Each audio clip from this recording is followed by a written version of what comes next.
సంబంధించిన విషయంలో, ఇక్కడ కార్మికులకు సంబంధించిన విషయంలో మీ దృష్టికి ఒక విషయం తీసుకుంటున్నారు, గమనించాల్సిందిగా విజ్ఞప్తి చేస్తున్నాను. ఇవాళ కార్మిక వర్గం సంబంధించిన విషయంలో, కార్మిక సంబంధించిన విషయంలో ఈరోజు అవుట్ సోర్సింగ్ విధానం తీసుకొచ్చి ఇవాళ కార్మికుల కొడుతున్నది ఈ రాష్ట్ర కేంద్ర ప్రభుత్వాలని కూడా మీ దృష్టికి.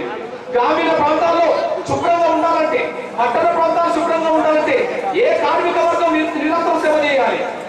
ఏ కార్మిక వర్గం అంటే మన అందరికీ తెలుసు, పారిశుద్ధ కార్మికులు నిరంతరం సేవ చేయాలి. పారిశుద్ధ కార్మికులే నిజమైన డాక్టర్ అనేసి కూడా మీరు దృష్టిస్తున్నాను నేను. పారిశుద్ధ కార్మికులు లేకపోతే ఈ దేశ వ్యవస్థ, గ్రామీణ వ్యవస్థ, పట్టణ వ్యవస్థ ఎంతో దుర్గంధంలో ఉండేదని మర్చిపోతారు కోరుతాం. దుర్గంధంలో ఉండాల్సిన సమాజాన్ని ఇవాళ దుర్గంధం లేని సమాజంలో ఇవాళ నిలబెట్టున్నారంటే పారిశుద్ధ కార్మికులే దానికి కారణం. అట్లాంటి పారిశుద్ధ కార్మికులకు సంబంధించిన వాళ్ళు గ్రామ పంచాయతీలో ఒక 500 రూపాయలకు ఇవాళ ఉద్యోగం చేసే పరిస్థితి, ఒక 1000 రూపాయలకు ఉద్యోగం చేసే పరిస్థితి, చివరికి పట్టణ ప్రాంతాల్లో దినసరి వేతనం కూడా అమలు చేయలేని పరిస్థితి ఇవాళ కనిపిస్తున్న విషయం కూడా మనం చూసుకుంటున్నాను. ఇవాళ అందరూ ప్రభుత్వ ఉద్యోగాలు ఉంటారు, కానీ పారిశుద్ధ కార్మికులు మాత్రం కాంట్రాక్ట్ లేబర్గా ఉంటున్నారు. అవుట్ సోర్సింగ్ పేరుతో నెలకు వాళ్ళకు సరైన జీతం లేక ఎన్నో ఇబ్బందులు పడుతున్న పరిస్థితి కనిపిస్తున్నది. ఇట్లాంటి పరిస్థితిలో ఇవాళ గ్రామీణ ప్రాంతాల నుంచి మొదలుకుంటే ఏదైనా ఒక పంచాయతీ స్వీపర్లనే కాదు, ఒక మున్సిపాలిటీలో పారిశుద్ధ కార్మికులే కాదు, మీరు స్కూళ్ళకి వెళ్ళి చూడండి. ఒక హై స్కూల్లో 15 మంది టీచర్లు ఉంటారు. ఆ వేసి నెలకు 30,000 రూపాయల జీతం ఉంటుంది. ఒక హై స్కూల్ పేరుతో నెలకు 4,50,000 ఖర్చు పెడతారు. కానీ అక్కడే ఒక ప్రభుత్వం సంబంధించిన ఒక స్వీపర్ను అది పర్మనెంట్ గా పెట్టకపోవడం అంటే కేవలం వాళ్ళను ఏ విధంగా దుస్థితిలో నెట్టేస్తుందో ఇది సాక్ష్యం అనేది కూడా మీరు మర్చిపోతారనుకుంటున్నాను. ఆ విధంగా పారిశుద్ధ కార్మికులకు సంబంధించిన విషయంలో వాళ్ళ జీవితాలు మెరుగుపడాలంటే వాళ్ళకు అందరిలాగానే 4 మంది ఉద్యోగస్తులుగా వాళ్ళందరినీ గుర్తించాల్సిన అవసరం ఉన్నది. ప్రభుత్వమే వాళ్ళ జీతాలు ఇవ్వాల్సిన అవసరం ఉన్నది. ఆ పోరాటాన్ని కూడా మేము ముందుకు నడిపిస్తామనేసి కూడా మీ దృష్టికి తీసుకొస్తున్నాను.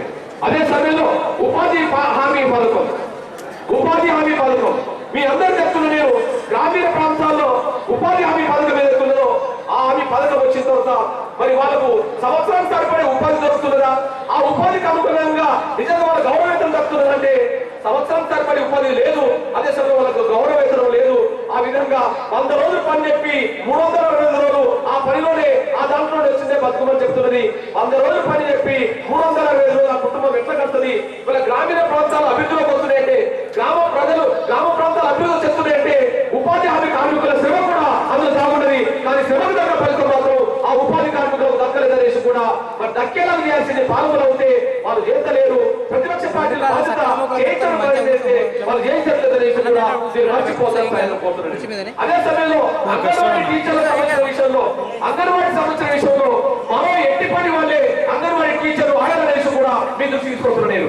ఈ కేంద్ర రాష్ట్ర ప్రభుత్వాలకి ఎట్టి చేతులు గ్రామాలు ఎవరైనా ఉన్నారంటే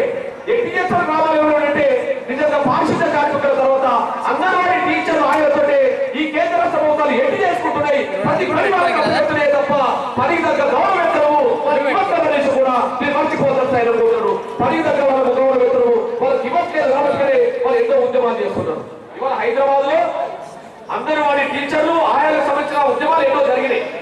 వాళ్ళకు పర్మనెంట్ చేయండి అని చెప్పి, గౌరవ వేతనం ఇవ్వాలని చెప్పి ఎన్నో ఉద్యమాలు చెప్తే ఈ పాలకులు ఇచ్చిన సమాధానం లాఠీ దెబ్బలే తప్ప పర్మనెంట్ చేయకపోవడం ఇక్కడ స్వచ్ఛంగా కనిపించడం కూడా మీరు మర్చిపోతారు. ఇది నిజంగా అంగన్వాడీ టీచర్ల మీద పరిమాణం పోవడానికి అర్థం సిద్ధపడతలే తప్ప వాళ్ళకు గౌరవేతనం ఇవ్వడానికి వాళ్ళ సమస్యలు పరిష్కరించడానికి సిద్ధపడతలేరనేసి కూడా రుజువు అవుతుంది. ఇది పాలకుల వైఫల్యం కాదా, ప్రతిపక్ష పార్టీల వైఫల్యం కాదా అనేసి కూడా మీరు మర్చిపోతారు. అదే సమయంలో ఈ దేశంలో విభిన్న జాతులు విభిన్న ప్రాంతాలు ఉంటాయి. ఈ దేశంలో విభిన్న జాతులు విభిన్న ప్రాంతాలు ఉంటాయి. విభిన్న ప్రాంతాల ప్రజల మనోభావాలను గుర్తించే డాక్టర్ బాబాసాహెబ్ అంబేద్కర్ ప్రాంతాల మనోభావాలకు అనుగుణంగా చిన్న రాష్ట్రాలు ఏర్పాటు చేయాలని ఆర్టికల్ 3 ప్రకారం పార్లమెంట్ ఆర్టికల్ 3 ఏర్పాటు చేసి దాని ప్రకారంగా చిన్న రాష్ట్రాలు ఏర్పాటు చేయాలని సూచన చేస్తే తెలంగాణ ప్రజల న్యాయమైన డిమాండ్ తెలంగాణ రాష్ట్రం కావాలని ఇక్కడ కోరుతున్నారు. నా రాయలసీమ ప్రజలు కూడా ప్రత్యేక రాయలసీమ కావాలని చెప్పి అక్కడ మాట్లాడుతున్నారు. నా ఉత్తరాంధ్ర ప్రజలు కూడా ప్రత్యేక ఉత్తరాంధ్ర కాకుండా కనీసం అభివృద్ధికి ప్రత్యేక ప్యాకేజీ కావాలని చెప్పి అక్కడ పోవడం చేస్తుంటే ప్రాంతాల మధ్య అసమానతను తొలగించి న్యాయం చేయాల్సిన తెలంగాణ రాష్ట్రాన్ని ప్రకటించాల్సిన కేంద్ర ప్రభుత్వము ప్రాంతాల మధ్య వైశాల్యంగా పెట్టే విధంగా జాప్యం చేస్తున్నది. రాయలసీమ ప్రజల మనోభావాలకు అనుగుణంగా రాష్ట్రాన్ని ఏర్పాటు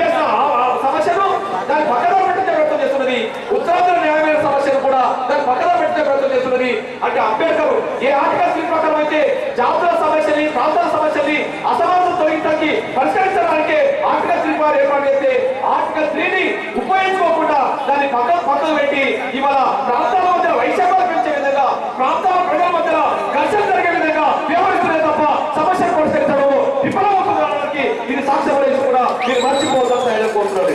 ఇక్కడ మీ ముందు ఒకటి కాదు 20 అంశాలు పెట్టేది.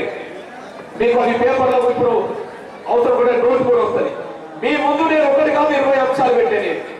ఒకటి కాదు 20 అంశాలు పెట్టాను. ఒక రకం చెప్పండి, నా ఛార్జ్ షీట్ అది వాళ్ళ మీద, పాలకుల మీద, ప్రతిపక్ష పార్టీల మీద నా ఛార్జ్ షీట్ అది. నేను ఆడపడ రుజువు చేస్తాను. ఇది నా ఛార్జ్ షీట్ కాదని చెప్పాలండి.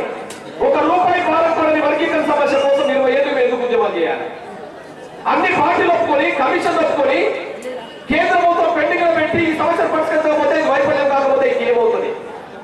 అక్కడి నుంచి మొదలుకుంటే ఇక్కడి వరకు 20 సమస్యలు పరిష్కరించడంలో కేంద్ర ప్రభుత్వాల వైఫల్యం, ప్రతిపక్ష పార్టీల నిర్లక్ష్యం సాధ్యం ఉన్నది. ఇంకా చెప్పడానికి 100 నేను 100 ఛార్జీలు ఉంటే నేను 100 ఆరోపణ చేయగలను, 100 అభిప్రాయాలు చెప్పగలను. కానీ 20 చెప్పాను కనుక దీని తర్వాత నేను పార్టీ తర్వాత నేను మాట్లాడకపోయేటప్పుడు అన్ని విషయాలు మేము ఇక్కడ మాట్లాడుకుంటామనే విషయం కూడా మీరు మర్చిపోతారని కోరుకుంటూ ఇక్కడ మీ దృష్టికి అసలు విషయం తీసుకొస్తున్నాను, మీరు గమనించండి. అసలు ఈ నిర్లక్ష్యం చేయడానికి, సామాజిక న్యాయాన్ని, ఆర్థిక న్యాయాన్ని, రాజకీయ న్యాయాన్ని నిర్లక్ష్యం చేయడానికి కారణం ఏమిటి? ఎందుకు నిర్లక్ష్యం చేస్తున్నది కారణం ఉండాలి. ఎందుకు నిర్లక్ష్యం చేస్తున్నది కారణం ఉండాలి. దానికి కారణం ఏంటంటే సమస్యల బాధితులందరూ కలిసి అనగాన వర్గాలు పరిపాలకులు అగ్రకులాలనేసి కూడా మీ దృష్టికి తీసుకొస్తున్నాను. నేను ఈ సమస్యల పరిష్కారం కాకపోవడానికి కారణాలు ఏంటి నేను వెతికి ఆలోచించలేదు. ఇన్ని సమస్యలు ఎందుకు పేరుకోబోతున్నాయి? రాజ్యాంగం మొదటి పీఠికలోనే సామాజిక న్యాయం, ఆర్థిక న్యాయం, రాజకీయ న్యాయం ఉండగా ఈ దేశాన్ని సోషలిస్ట్ వ్యవస్థలకు నడపాలని స్పష్టమైన సూచనలు ఉండగా ఎందుకు అమలు చేయలేకపోయారు అని చెప్పి నేను స్పష్టంగానే అర్థం చేసుకుంటే పాలకులు ఉన్నత వర్గాలు అయిపోయిండ్రు, పేద వర్గాలకు వచ్చిన వాళ్ళు ఈ బాధితులందరూ కలిసి అనగారు వర్గాలు అయిపోయిండ్రు. అనగారు వర్గాల్లో బాధితులుగా ఉన్నారు, అగ్రకులాలు పాలకులు ఉన్నారు. కాబట్టి ఈ సమస్యలు పరిష్కరించడానికి ఇది బలమైన సాక్ష్యం వహిస్తూ ఇది కూడా ఆరోపణ వేసి కూడా నేను మర్చిపోతాను పోతుండే. ఈ నేపథ్యంలోనే ఎస్సీ, ఎస్టీ, బీసీ బయట వర్గాలకు సంబంధించిన వాళ్ళు 90% నా వికలాంగుల సమాజం ఉన్నది. దాదాపు 90% దాకా వస్తుంది నా వికలాంగుల సమాజంతో పాటు. ఇక్కడ మీ దృష్టికి నేను తీసుకొస్తున్నా. నేను 90% వర్గాలకు సంబంధించిన వాళ్ళు ఈ దేశాన్ని పరిపాలించగా ఉన్నారా? ఈ రాష్ట్రాన్ని పరిపాలించగా ఉన్నారంటే ఈ దేశాన్ని, రాష్ట్రాన్ని పరిపాలించేది 30 మంది ఉన్నత వర్గాలకు సంబంధించిన వ్యక్తులే తప్ప అనగారు వర్గాలకు సంబంధించిన ప్రజాపక్షాన లేవనేసి కూడా మీరు మర్చిపోతారు సరైనపోతున్నాను. అనగారు వర్గాల ప్రజాపక్షాన లేకపోవడం వల్లనే స్వతంత్ర భూమిక పోషించే నాయకత్వం స్వతంత్రంగా లేకపోవడం వల్లనే ఈ రోజు సామాజిక న్యాయం, ఆర్థిక న్యాయం, రాజకీయ న్యాయం పేద వర్గాలకు దక్కట్లేదు.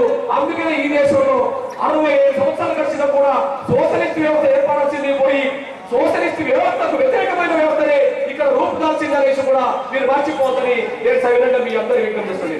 ఇట్లాంటి పరిస్థితుల్లో ఈ దేశాన్ని, ఈ రాష్ట్రాన్ని, ఈ ప్రాంతాన్ని కొన్ని వర్గాల సంబంధించిన వాళ్ళు, కొన్ని కుటుంబాలకు సంబంధించిన వాళ్ళే పరిపాలన తీసుకొచ్చుకుంటున్నారు. కొన్ని వర్గాలు, కొన్ని కుటుంబాలకు సంబంధించిన వాళ్ళు నేను అంటున్నాను.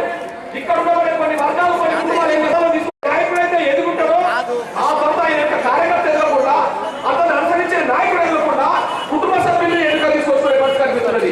నేను మాటిస్తున్నాను. నేను అవినీతికి వ్యతిరేకంగా నిలబడతా, నేను కుటుంబ పాలనకు వ్యతిరేకంగా నిలబడతా, నేను అన్ని కులాలకు రాజకీయ బాధ్యత కల్పించడానికి నేను నిలబడతాను వేసి కూడా మీరు మర్చిపోతారు.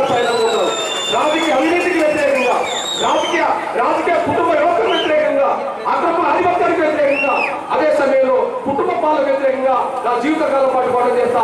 నేను రాజకీయ రంగంలో కుటుంబ వ్యవస్థను నేను వృద్ధ కార్యకర్తలు మాత్రమే నాయకులుగా తీర్చిదిద్దుతా.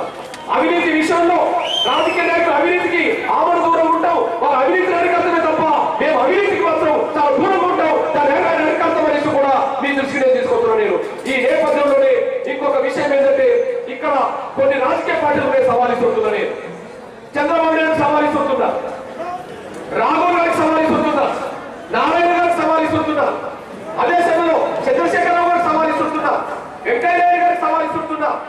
ఈ దేశంలో గొప్ప పేరు నాయకులు అందరూ ఈ రాష్ట్రంలో నేను సవాలిస్తుంటున్నా. ఇక్కడ నేను అంటున్నాను, 15 వర్గాలకు న్యాయం చేస్తామని చెప్పి మాట్లాడే నాయకులు నేను సవాలిస్తుంటున్నా. నేను ఇక్కడ 100 సీట్లు మేము బీసీలకు ఇస్తాం, 100 సీట్లకు బీసీలతో ఉన్నాం. చంద్రబాబు నాయుడు యుద్ధం చేస్తున్నాడు. చిత్తూరు జిల్లా తన చంద్రబాబు నాయుడు జిల్లా, అదే జిల్లా నుంచి ముఖ్యమంత్రి పరిపాలిస్తున్నాడు. వామపక్షాల నాయకుడైన సిపిఐ నారాయణ కూడా అదే జిల్లా. కానీ అదే జిల్లాలో 14 నియోజకవర్గ అసెంబ్లీ ఉంటే 3 ఎస్సీలకు పోతే 11 నియోజకవర్గాలు ఉంటే ఆ 11 నియోజకవర్గాల్లో ఒక బీసీ నేర్చుకోండి మర్చిపోతారు ఆయన కూర్చున్నారు. తన సొంత జిల్లాలోనే 14 నియోజకవర్గాలు ఉంటే 50% బీసీల కానీ టికెట్ ఇస్తే 7 గెలవాల్సిన నా బీసీ సోదరులు ఒక బీసీ సోదరుడు చంద్రబాబు జిల్లా లేడు. అందులో 50% నేను టికెట్ ఇస్తా, 100 టికెట్ ఇస్తా అని చెప్పి రాష్ట్రంలో పేదల్ని బలహీన వర్గాన్ని ప్రబలు పెట్టడం కాదు. నీ సొంత జిల్లాలో నేను అడుగుతున్న చంద్రబాబు నాయుడు గారికి, మీ సొంత జిల్లాలో బీసీ ఎమ్మెల్యేలు ఎందుకు లేరో చెప్పు. నారాయణ అడుగుతున్న మీ సొంత జిల్లాలో బీసీ ఎమ్మెల్యేలు ఎందుకు లేరో చెప్పు. అదే సమయంలో కిరణ్ కుమార్ అడుగుతున్న మీ సొంత జిల్లాలో ఒక బీసీ ఎందుకు లేరో చెప్పు. బీసీలను బలహీన వర్గాలను ప్రబలు పెట్టే మాట్లాడుతుంది తప్ప ఒక బీసీ ఎమ్మెల్యే ఒక అధికార పక్షాన్ని సంబంధించిన ముఖ్యమంత్రి జిల్లాలో, ఒక ప్రతిపక్ష నాయకుడు చంద్రబాబు నాయుడు జిల్లాలో, ఒక వామపక్ష లీడర్ నారాయణ జిల్లాలోనే ఒక బీసీ ఎమ్మెల్యే లేకపోతే మీరు బీసీ చేసే నేను వేస్తున్నాను కూడా మీరు మర్చిపోతారు కోరుకోండి.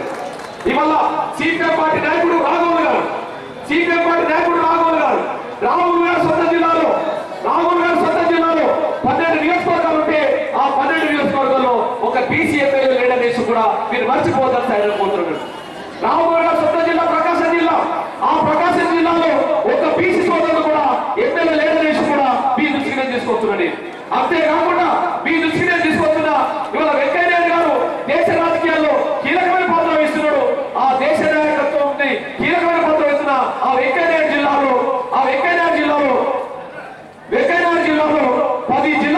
12 నియోజకవర్గాలు ఉంటే ఆ 12 నియోజకవర్గాల్లో చివరికి ఒకడే బీసీ ఉన్నాడే తప్ప మొత్తం ఎస్సీ నియోజకవర్గాలు పోతే మిగిలిన వాళ్ళందరూ ఓసీలు కూడా నేర్చుకుని మీరు మర్చిపోతారు అయినా పోతున్నారు. ఆ విధంగా ఒకడే బీసీ కావాలి నుంచున్నాడే తప్ప మిగతా వాళ్ళందరూ ఓసీల నేర్చు కూడా మీరు మర్చిపోద్దని, ఒకడే ఉండేదే తప్ప అక్కడ మిగతా అందరూ ఓసీల నేర్చు కూడా మీరు మర్చిపోదని నేను సవినంగా విజ్ఞప్తి చేస్తాడు. అంటే భారత రాజకీయాల్లో వెంకయ్య నాయుడు కీలక పాత్ర వేస్తాడు. ఆయన జిల్లాలో న్యాయబద్ధమైన బీసీలకు మాట లేదు, ఆయన జిల్లాలో ముస్లింలకు మాట లేదు. చంద్రబాబు నాయుడు బీసీల గురించి నీతులు వల్లిస్తుంటాడు, ఆయన జిల్లాలో బీసీ ఎమ్మెల్యే లేడు. కిరణ్ కుమార్ రెడ్డి బీసీల గురించి మాట్లాడతాడు, నారాయణ బలహీన గురించి మాట్లాడతాడు, వాళ్ళ సొంత జిల్లాలో బీసీ ఎమ్మెల్యే లేడు. రామోహన్ గారు వామపక్ష లీడర్, గొప్ప లీడరు, ఆయన సొంత జిల్లాలో ఒక బీసీ ఎమ్మెల్యే లేడు. అంటే దీన్ని బట్టి చూస్తే బీసీ ఎమ్మెల్యేలు ఎందుకు లేకుండా పోతుండ్రు, బీసీలను క్రమంలో పెట్టలే తప్ప న్యాయం చేస్తున్నకి ఇది సాక్ష్యం కూడా మీరు మర్చిపోవద్దని చెప్తున్నాను. అంతేకాదు రేపు తెలంగాణ ఏర్పడితే నేనే ముఖ్యమంత్రి చెప్పి జయపాల్ రెడ్డి గారు ముందు వరుసలో నిలబడతాడు. జయపాల్ రెడ్డి గారు ముందు వరుసలో నిలబడుతున్నాడు. వాస్తవానికి తెలంగాణ ఉద్యమంలో తెలంగాణ ఇవ్వాలని చెప్పి ఏనాడు పార్లమెంట్ లో మాట్లాడిన నాయకుడు కాదు. తెలంగాణ ఉద్యమంలో 1000 మంది చచ్చిపోతే ఆ చచ్చిపోయిన దగ్గరికి ఏనాడు చూసిన నాయకుడు కాదు. కానీ ఇప్పుడు తెలంగాణ సోనియా గాంధీ ఇచ్చిందట, ఇవ్వకముందే ఇచ్చిందని చెప్తూ ఇప్పుడు మీటింగ్లలో మాత్రం ఆయనే ప్రధానం ఉండి ముఖ్యమంత్రి సీటు కోసం మాత్రం ఆయన ముందుకు వస్తున్నాడు. ఈ దేశ రాజకీయాల్లో ఆయన చాలా కీలకమైన పాత్ర వహిస్తుంటాడు. ఆయన జిల్లాలో పరిస్థితి అంటే 14 నియోజకవర్గాలు మౌనంగా